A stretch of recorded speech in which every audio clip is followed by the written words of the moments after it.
ایک مومن نے اپنا واقعہ سنایا، حی و حاضر ہیں، زندہ ہیں، اسٹین مور کی سائٹ پہ رہتے ہیں۔ کہنے کہ مولانا ایک دن اسی طرح گھر میں کام کرتے کرتے میں جھکا، اور جیسے جھکا تو میری کمر میں چک پڑ گئی، بالکل مجھ سے اٹھا نہ جائے۔ ڈاکٹر کے پاس گئے تو ایک ہڈی ہوتی ہے L4 L5، انہوں نے کہا کہ وہ بیچ میں خشک ہو گئی ہے، فاصلہ آ گیا، لہٰذا ابھی آپ کی کمر کبھی سیدھی نہیں ہو سکتی، ہم کچھ آپریشنز کریں گے۔ کہتے مولانا 2.5 سے 3 سال تک میری کمر ایسے جھکی رہی، میں کھڑا نہیں ہو سکتا تھا، اور کبھی کبھی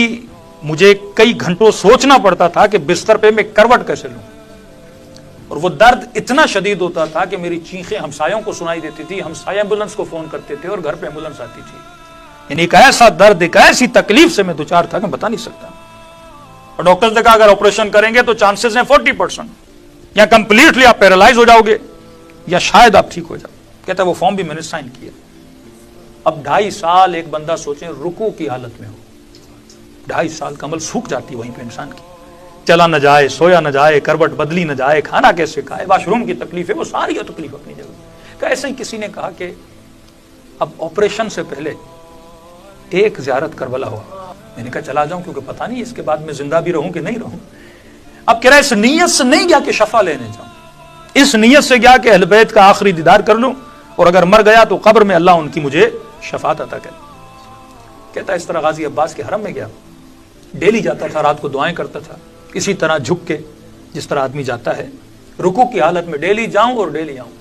کہتا ہے ایک دن رات کا وقت تھا، حرم میں بالکل رش نہیں تھا، میں حضرت عباس کی جو زری ہے اس کو بوسہ دے رہا تھا اور اپنی آخرت کے لیے دعائیں کر رہا تھا۔ کہتے وہاں پہ ایک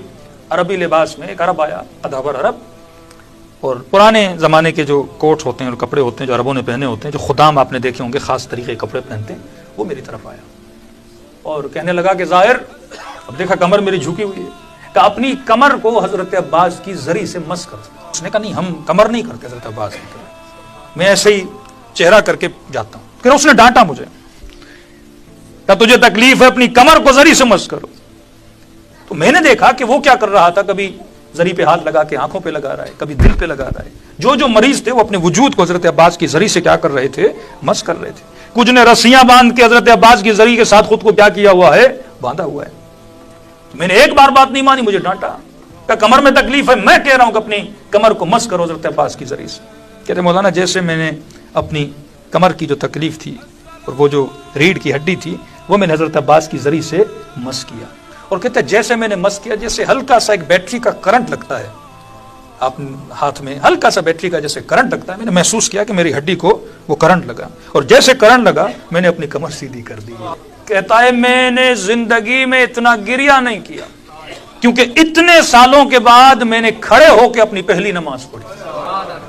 وہ بھی حضرت عباس کے حرم میں پڑھی۔ کہتا مجھے یقین نہیں آیا، اب میں نمازیں ختم ہی نہ کروں، کیونکہ اتنے سالوں کے بعد، سمجھو 2.5-3 سال کے بعد بندے کو کھڑے ہو کے نماز پڑھنے کا موقع ملے۔ کہتا نماز پہ نماز پڑھے جاؤں، یہاں سے ہوٹل گیا، میرے چہرے پہ مسکراہٹ، اب ہوٹل والوں میں زائروں کو بھی نہیں پتا کہ میں مسکرا کیوں رہا ہوں، انہوں نے بھی محسوس نہیں کیا کہ بندہ کمر جھکا کے گیا تھا اور کمر سیدھی کر کے واپس آیا ہے۔ کہہ رہا ہوٹل کے 7ویں منزل پہ جاؤں، اپنے بیگ لے کے نیچے آؤں، پھر اوپر جاؤں، میں اپنا چیک اپ کر رہا تھا، اگر شفا ملی ہے تو پھر میری وہ بار بار کہیں کہ کہیں کمر میں وہ نہ ہو جائے۔ میں نے کہا آپ نے کچھ محسوس نہیں کیا، پہلے تو میں اوپر تک بھی نہیں جاتا تھا، وہ سارے پریشان ہو گئے، ارے تمہاری کمر کیسی سیدھی ہو گئی۔ میں نے کہا اس در پہ جو آتا ہے اسے عباس شفا دے کے واپس بھیج دیتے ہیں۔